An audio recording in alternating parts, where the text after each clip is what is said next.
Kita bisa paham memang kita disuruh sholat, disuruh ya tahu. Tapi ada orang Islam yang tahu disuruh sholat, tahu disuruh bayar zakat, tahu disuruh sedekah, tahu disuruh berbuat baik, tapi dia tidak mengerjakan, ya tahu.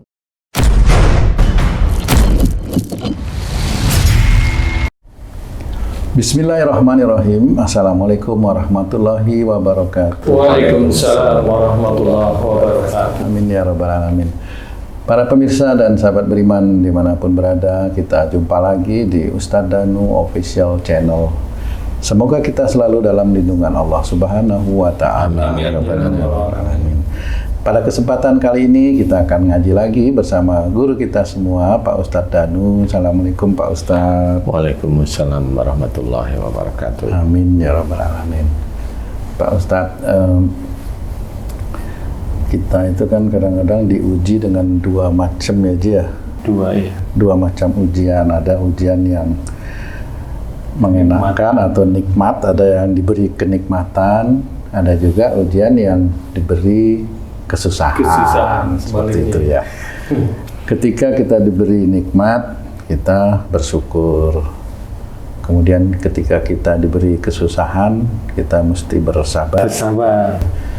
Nah, sebenarnya itu seperti apa sebenarnya Pak Ustadz yang mesti kita jalanin ya sesuai dengan syariat Islam seperti itu. Mohon pencerahan Pak Ustadz. Iya. Bismillahirrahmanirrahim.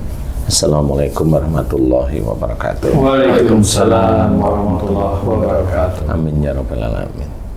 Iya, memang ujian nikmat, menyenangkan, kemudian ujian yang menurut banyak orang yang secara umum itu tidak nikmat atau kesulitan, sebenarnya itu semuanya menjadi salah satu hal yang harus kita imani, yaitu iman kepada takdir.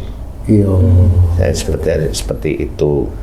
Qada qadar kalau orang umum bilang istilahnya seperti itu. Jadi takdir yang nikmat, kemudian takdir yang kesulitan atau menurut manusia kurang enak, itu juga itu takdir. Nah, kalau umpamanya sebagian besar orang itu kalau diberi nikmat itu bersyukur, boleh-boleh aja. Kemudian yang sebagian besarnya juga kalau diberi kesulitan sabar, ya boleh-boleh aja. Secara teori begitu, ya secara teori begitu. Tapi prakteknya sulit dua-duanya ini. Sulit dua-duanya. Ya, dua-duanya itu Dilakukan. iya, sulit dilakukan. Jadi umpamanya kita berpikir ringan aja ya. Umpamanya kamu tuh gaji C. Kalau dapat gaji nih. Amplop. Ini amplop nih ya. Dapat nih gajimu, amplop nih. Bisa nggak waktu itu dapat itu bersyukur?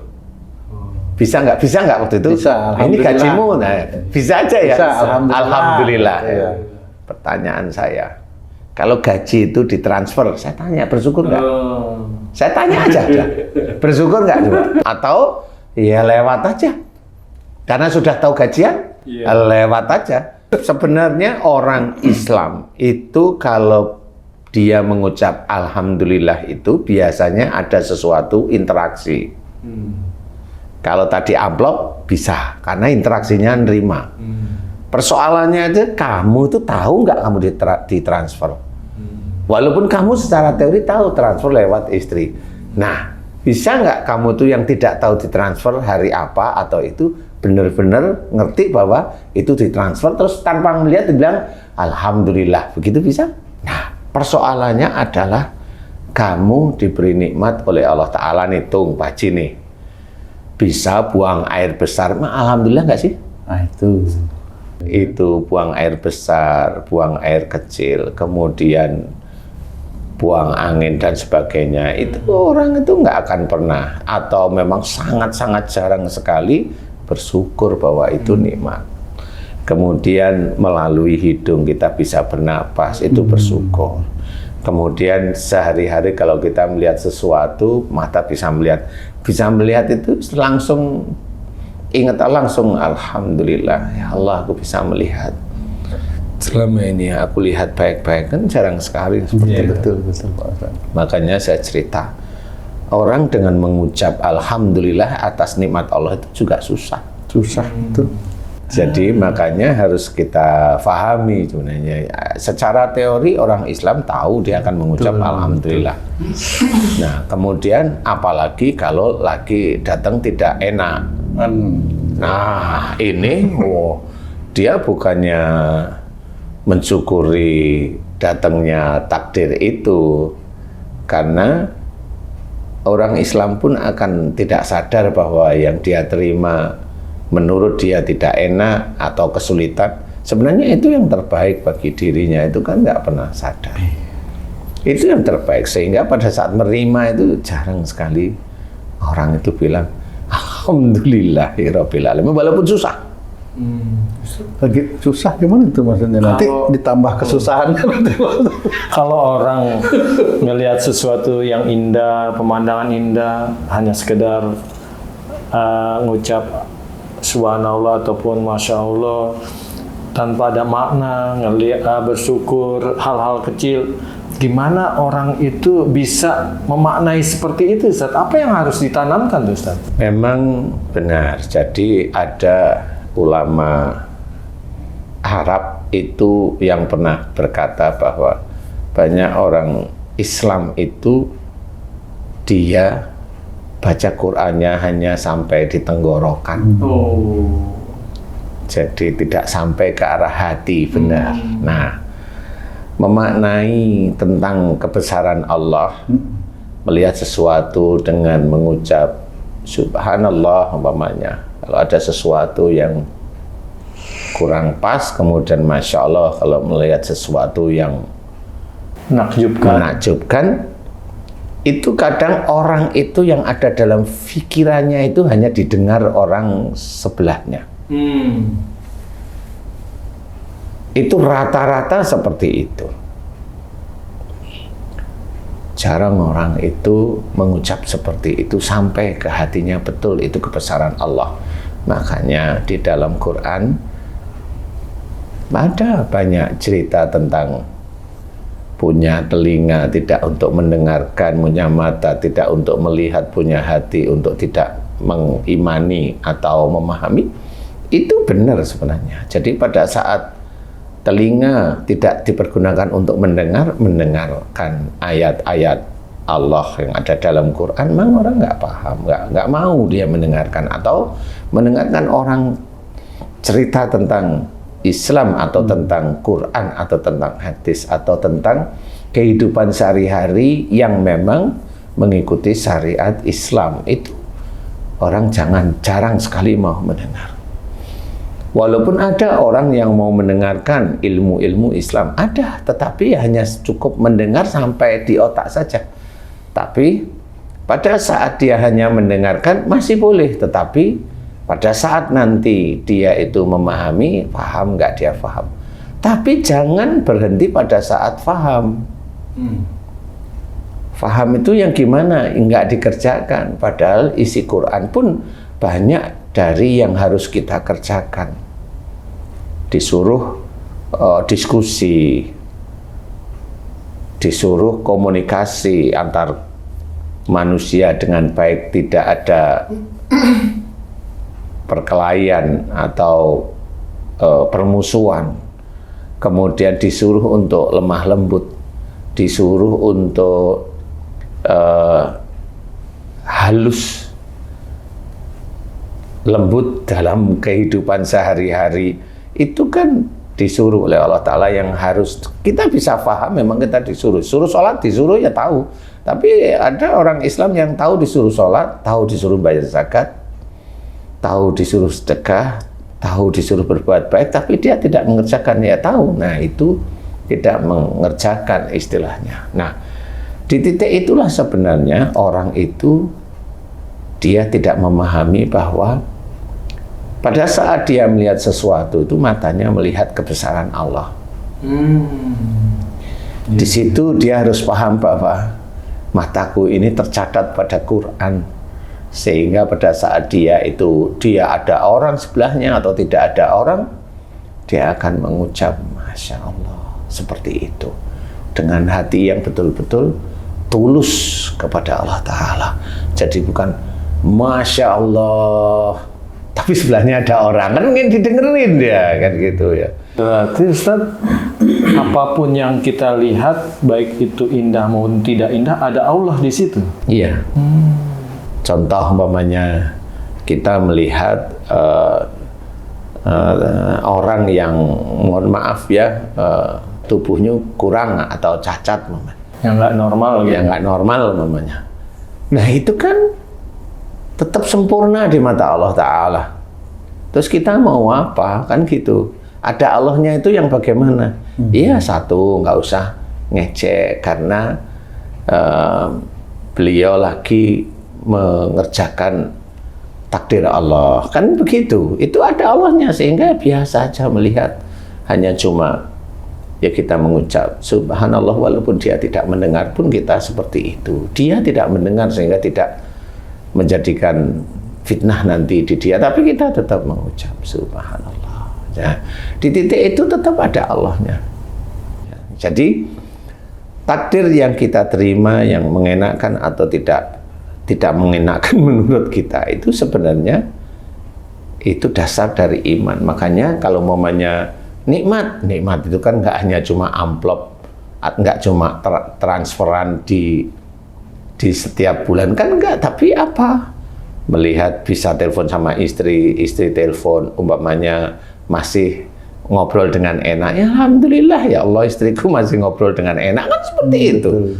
Jadi seperti itu. Nah, rasa syukur itu sebenarnya setiap saat kalau memang kita mau mengingat, sehingga kata para orang-orang alim ulama itu, yang disukai oleh Allah Ta'ala itu lidah kita basah karena zikrullah sebenarnya, ya kan itu.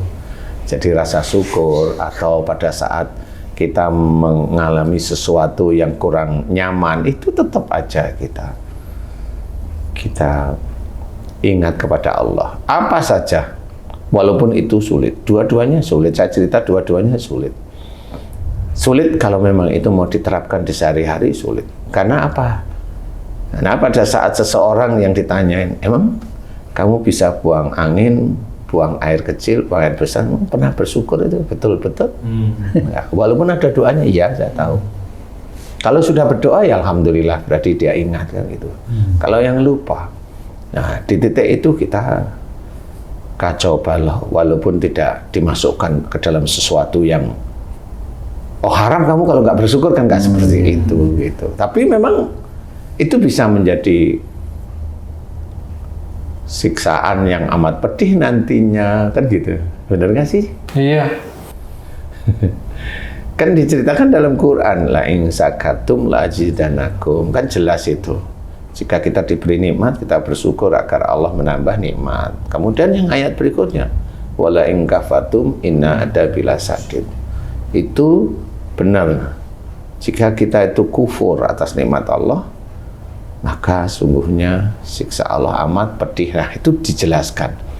Berarti jika seorang manusia, khususnya yang muslim, itu dia tidak paham bahwa semua kehidupan yang diterima kita ini adalah nikmat dari Allah Ta'ala. Nah, kebanyakan orang Islam itu nggak sadar. Di titik itulah sebenarnya siksa Allah itu pasti akan disiapkan besoknya di akhirat.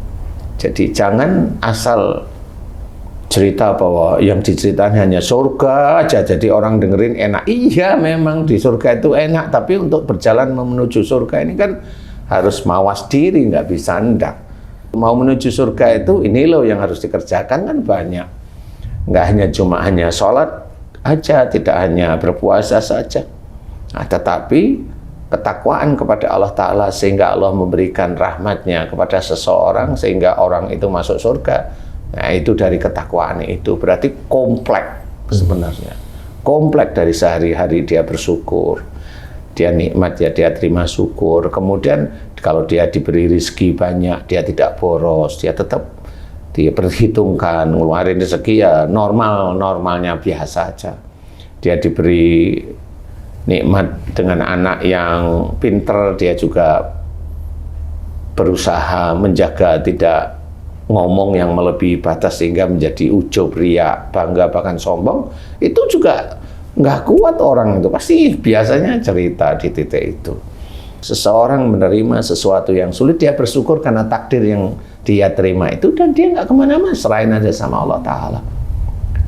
Kalau memang tidak paham jalan keluarnya, ya doa pada Allah Ta'ala, ya Allah aku tidak mampu, tidak ngerti jalan keluar ini gimana caranya. Saya nggak tahu, ya Allah. Menerima kesulitan, bersyukur gitu Pak Ustadz. Ya, emang nanti ditambah sulitnya sama Allah. Sebenarnya bersyukur itu kan bukan masalah sulitnya. Kalau seseorang itu bertakwa pada Allah Ta'ala, itu tahu pada saat dia menerima ujian yang wujudnya tidak enak, itu kan tetap ada dua hal. Satu, itu benar dari perilaku dan dosa-dosanya, atau dari imannya, kan hanya itu aja. Karena seseorang itu dari imannya yang bagus, Allah itu bisa memberikan ujian. Berarti takdir itu yang disyukuri. Takdir ini kan ada yang baik dan buruk. Takdirnya, ya, takdirnya. Ya, iya. Oke, kejadiannya ini yang harus dimuhasabahkan gitu Pak Ustadz. Ya, kejadiannya buruk, baru kita urai sebenarnya. Gitu. Ya.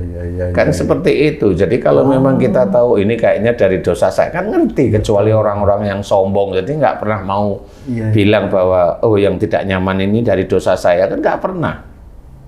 Perbuatan itu ada alasan atau dalilnya ya. Iya benar. Jadi itu akan menjadi amal soleh. Menerima yang tidak enak, kita syukur, terus kita introspeksi, ketemu oh ini salah gini kira-kira. Kalau yang enak Pak Ustadz, kita bersyukur, hanya itu toh, nggak perlu introspeksi Pak Ustadz. Gimana tuh Pak Ustadz? Oh, introspeksinya kan kalau memang sudah paham kan langsung ngerti bahwa yang ini memang dari Allah aja, kan selesai sudah. Gitu, ya. Sehingga kita juga berjaga-jaga agar tidak ujub. Kan gitu, tidak ujub, tidak riya, tidak bangga, bahkan sombong. Itu kan yang harus kita jaga sebenarnya sehari-hari. Iya, betul. Iya kan? Iya. Tetap sama yang tidak enak. Yang tidak enak juga harus dijaga. Jangan dilempar ke medsos kan gitu ya. Loh ya jangan. Serahkan sama Allah Ta'ala kan gitu ya. Karena ya kalau memang nggak mampu bilang sama Allah, ya Allah aku tidak mampu. Aku serahkan kepadamu ya Allah, otak saya cari ke sana nggak ketemu, ke sini nggak ketemu. Ya Allah aku serahkan kepadamu. La haula wala quwata illa billahil aliyil azim. Nah, di titik itu setiap kali kita itu berpikir tentang masalah itu yang menurut kita tidak enak, nggak ketemu, ya sudah langsung muji Allah, bertasbih muji Allah, subhanallah walhamdulillah wala ilaha illallah allahu akbar la haula wala quwata illa billahil aliyil azim. Seperti itu, karena itu menyerahkan pada Allah Ta'ala. Nggak bisa mikir, nggak bisa ada yang mau kita kerjakan, nggak ada yang bisa kita kerjakan karena memang mentok. Sudah serahin sama Allah Ta'ala. Kalau ada teman kita, emang Allah nyelesain? Kita lihat aja. Nah, memang nanti diselesaikan oleh Allah Ta'ala. Nah, pada saat diselesaikan oleh Allah Ta'ala, kita mau apa dengan selesainya itu? Kan begitu lagi.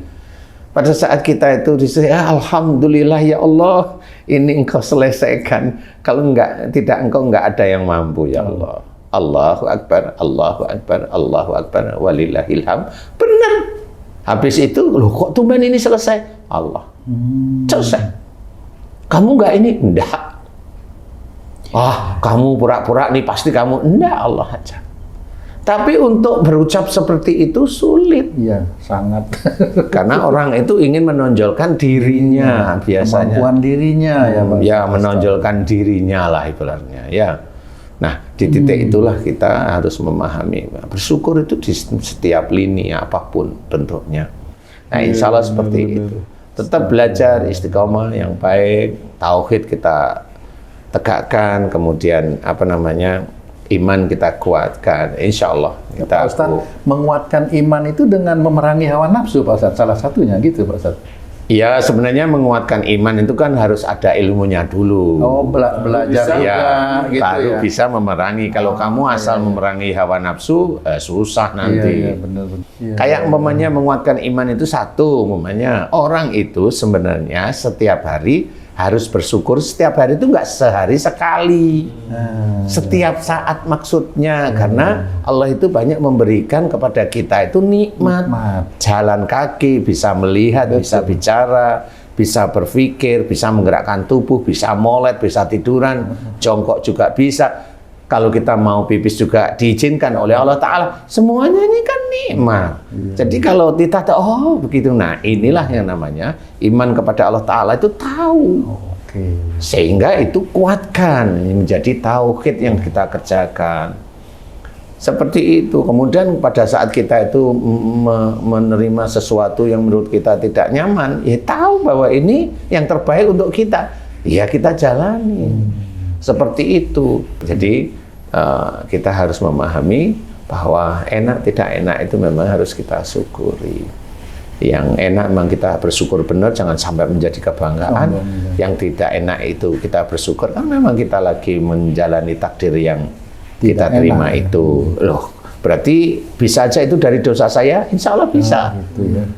Bisa aja itu dari iman, ya bisa, tapi ingat ya kalau dari iman itu mirip kayak Nabi loh ya. Kan gitu. jadi gaya itu nanti. Gaya nanti dia. Oh ini kayaknya iman saya. Oh ya monggo aja. Kan seperti itu. Jadi insya Allah kita harus memahami, semua harus kita syukuri. Enak tidak enak kita syukuri. Mudah-mudahan ini manfaat. Wallahu a'lam. Alhamdulillah.